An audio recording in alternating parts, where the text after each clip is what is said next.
Hi everyone, today I am going to do my 20-week bump date.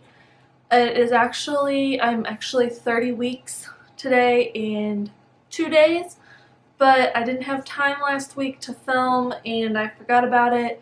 The week before I've just been very busy with work starting back up and just life happening. So I'm going to go ahead and do my 29-week update today, and then hopefully the end of this week or next week I can do my 30-week update. But for 29 weeks, according to the What to Expect When You're Expecting book, it says that the baby can be as tall as 17 inches now and can nearly weigh 3 pounds.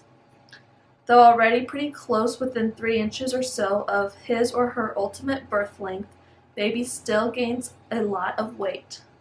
In fact, over the next 11 weeks, your baby more than doubles and may even come close to tripling his or her weight. Much of that weight will come from the fat accumulating under his or her skin right now. And as your baby plumps up, the room in your womb will start to feel a little cramped, making it less likely that you'll feel hard kicks from your little one and more likely that you'll be feeling jabs and pokes from elbows and knees. So first off, after reading this, I will say last week, so for 29 weeks, I did have an ultrasound done just because baby had been measuring 2 weeks bigger than a typical baby its age would be weighing and measuring. So we did have an ultrasound done last week, and baby was still measuring like 2 weeks bigger than the average baby, which is not that big of a deal right now. When I looked it up, a 40-week baby typically, if you go 40 weeks, the baby will typically weigh on average 7.5 pounds, 42 weeks, about roughly a little over 8 pounds. So if I carried the baby full term at 40 pounds, the research I had done told me that baby would weigh approximately a little over 8 pounds. So not really like a huge baby like I was a little afraid of. So I was thinking like it would be like 12 pounds or something. 8 pounds, doable. It's what I expected. I was between 8 and 9 pounds and my brother was as well. So the midwife said it's probably about the size of the baby that it will be.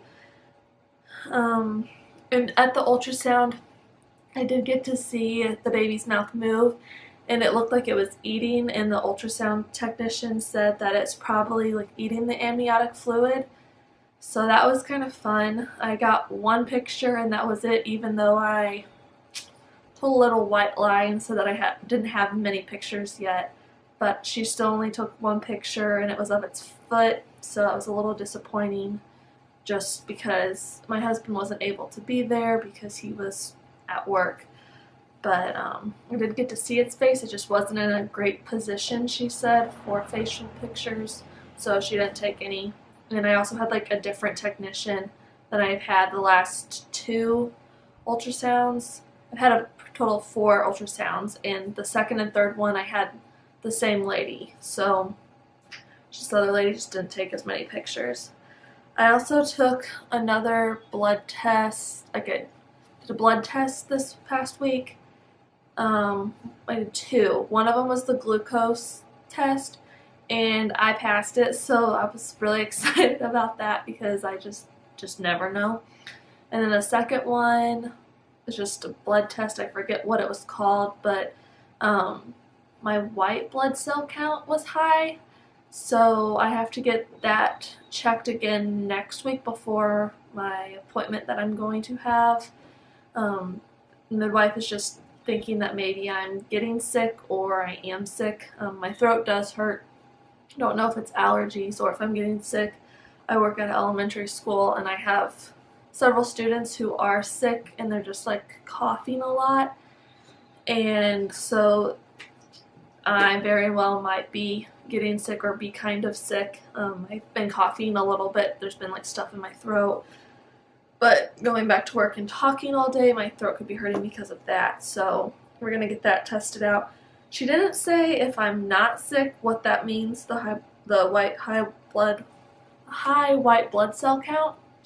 So hopefully it just goes back to like a normal thing, so we don't have to be worried about anything. At the ultrasound, which is why I wanted to talk about the ultrasound first, the baby was measuring about 4 pounds. In this book it says baby's about 3 pounds. Most things I've read it said 2.5 to 3 pounds. So if the baby is actually 4 pounds, who knows, it might not actually be. So it's a little bit bigger, obviously, than what the book is saying. The ultrasound technician also said a lot of amniotic fluid. There's quite a bit of it, which is a good thing. She said she'd rather have more than the average than less, so that was also a good thing. For week 29, I started feeling uncomfortable, especially at night, trying to find a good way to lay, and I've actually had to be propping up my stomach a little bit with a pillow, which has helped a lot. I'm just trying to figure out the best position to be in at night. I'm doing a lot of tossing and turning. I've been noticing more difficulty for my breathing. If I talk for an extended amount of time or walk quite a bit, half a block or something like that, I feel very winded. So I don't know, I feel just like very large, and I know it's just going to keep getting worse, and everyone keeps saying the baby looks like I'm carrying it high, so it's closer to my ribs and my lungs, so that's also not helping. The whole breathing situation is making it more difficult. At the start of week 29, actually like the last day of week 28 and the first day of week 29, felt a lot of strong baby kicks. Like a couple weeks before that I was, and then it kind of just stopped. Like I could feel it, but on the inside, but on the outside, like I couldn't feel it as very much or see it. My husband couldn't feel it, those kicks so strong either. But starting about first day of week 29, I really started noticing like strong movements, and like we could physically see the baby moving again, which was really exciting. And I've been having some pains like right under my right rib and the lower underneath part of my belly on the right side, and the ribs, and I think a lot of it just my belly is stretching, and the midwife suggested that I get a belly band, so I did do that. It just came in the mail today, so I wore it for a little bit, but I've been just laying on the couch since I got home from work, so I took it off just to be a little bit more comfortable. But I was told just with the extra weight that just having that extra support should help my stomach and my back feel a lot better. And it's not like super bad pain, it's just uncomfortable, and if I hold it, it usually stops. It's not like it's Braxton Hicks or like labor type of pains, it's just pain. Another symptom I've noticed is my body odor is kind of bad. I wear deodorant every day, but before that, like if I forgot, it wouldn't be that big of a deal. But now, like, I wear deodorant, put it on in the morning. By the time I get off work, 3:30, 4 o'clock, I notice I have it really bad, so I need to like reapply deodorant. So that's just something abnormal. I've also, craving wise, I've been able to eat, like wanting to eat spicy foods again, and I've even wanted to eat Chinese food, which first trimester I like didn't want anything Chinese, nothing spicy.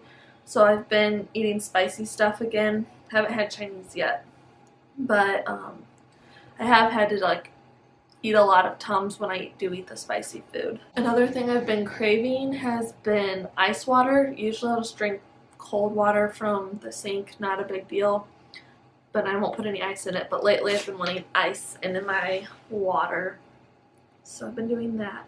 And I've been wanting a lot of milk. I've been eating a lot of oatmeal. I usually have oatmeal for breakfast, and then sometimes I've been having oatmeal for, like last night I had it right before bed, which usually I've been having cereal, and instead of cereal I've been, I guess, replacing that with oatmeal, which is fine.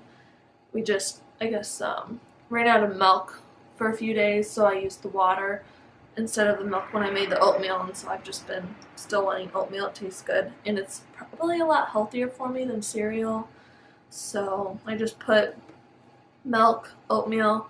Sometimes I'll put a little bit of butter in it. I usually put honey, but I can't find the honey, so I've just been putting white sugar in it, and then sometimes I'll put some frozen or fresh fruit in it as well, just for extra flavor. So as I said, I bought a belly band, and this is the one I bought off Amazon. I can put the link down in the description box below, but I think it's Asmed, and I was looking at lots of different ones on Amazon, of course, and I decided to go with a nude color because then if I wear like a white shirt or something, it won't, or one that's thin, it won't show through color-wise. There's different ones that, like, this band goes below your belly, but they also have some that, like, there's a part that attaches to go above your belly.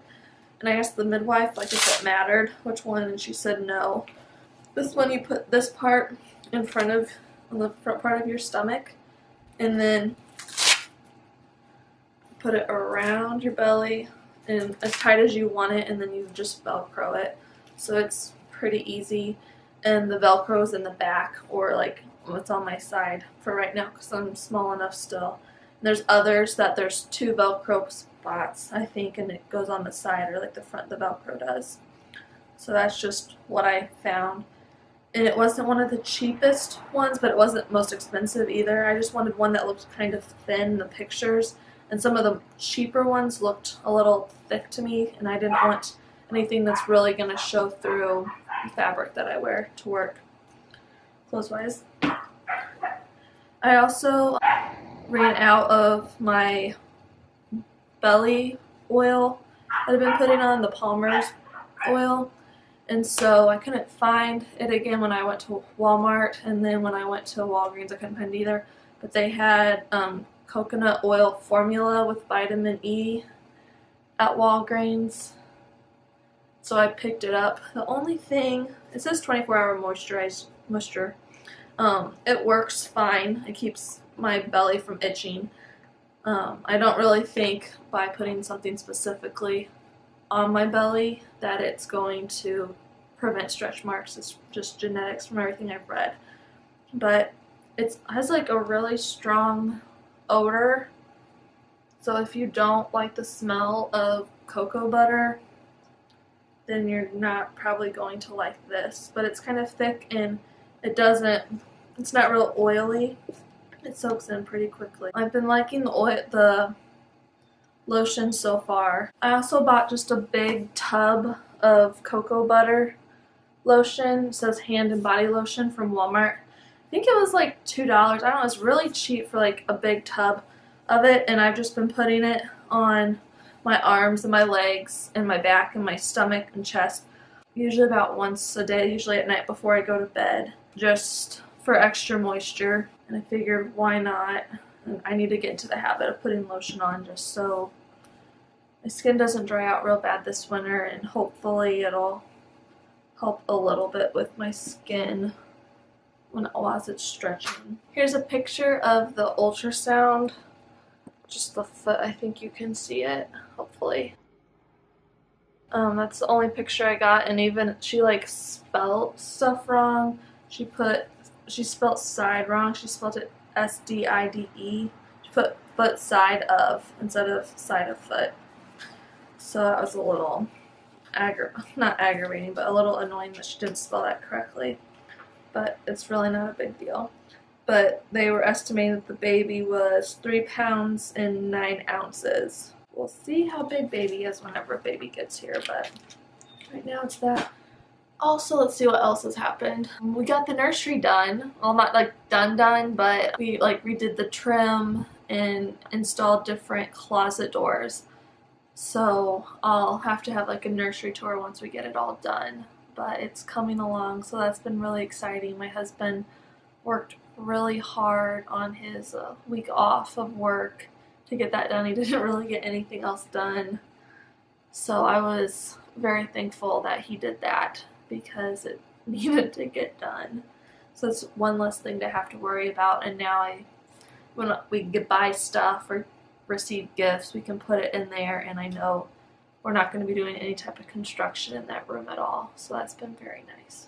Oh, I forgot something. We did meet with a doula, a local doula, and we asked her to be there for our labor and delivery, so she's going to do that. And then we're also taking birthing classes with her because the hospital wanted us to reschedule the day that we were supposed to have birthing class with the hospital, and they rescheduled it for like 1 or 2 weeks right before the due date. So I'm a little stressed. I was a little stressed out about that. We're actually we signed up for classes with the doula, and she has a 4-day class, not 4 full days, but like 4 2-hour days. My husband will be home. He travels a lot. So he's usually home every other weekend, but he will be home for like 2.5 weeks, the end of this month. And so she agreed to have all 4 of those classes for us this month while he is home. So instead of having 4 weeks to digest everything, it's going to be about 2 weeks. But we get all of 4 of the classes. He's going to be there for every single one, which is really going to be nice, I think. And I'm excited to see where this journey leads with the doula. Hopefully it leads to a little bit of a friendship. She actually is helping another lady train to become a doula, to get certified. So we might actually have 2 doulas with us during the labor. So that would be very, very nice. And we only having to pay for the one and get both of them, I think, would be very helpful. I'm very excited about that. That we're very thankful that we're able to afford to be able to do this, and that there's someone in our area certified to help us out with this. She also talked about different things that they're able to do after the birth for postpartum, whether it's cleaning different things of the house, getting food, bringing meals over, just sitting and visiting with us, or myself, I guess. So that's, I think, lifted at least a little bit of a stress relief off of myself and my husband. I will show you my bump now. Just turning the camera so I can actually see, since we don't have a viewfinder. But here's what it looks like, and you can see, I don't know if you can see it on camera or not, but my belly button's really poking through. Especially when I'm full, it pokes through really well. And like my ribs are right here, and you can see like the bump is way up here too. It's like the bottom of my ribs is right, like it goes along right here. So baby's very high. And then here's the shirt up. See that? No, I pointed this out last time. I have a line and it goes all the way down. Like you can kind of see it up here, especially in the mirror, but you can see the below the belly button one really easily. I just had my belly button pierced, so that's why it's really dark around my belly button.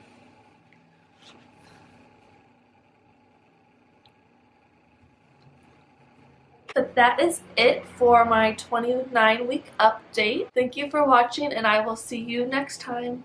Bye. Is traveling for work still, and will be after the baby is born.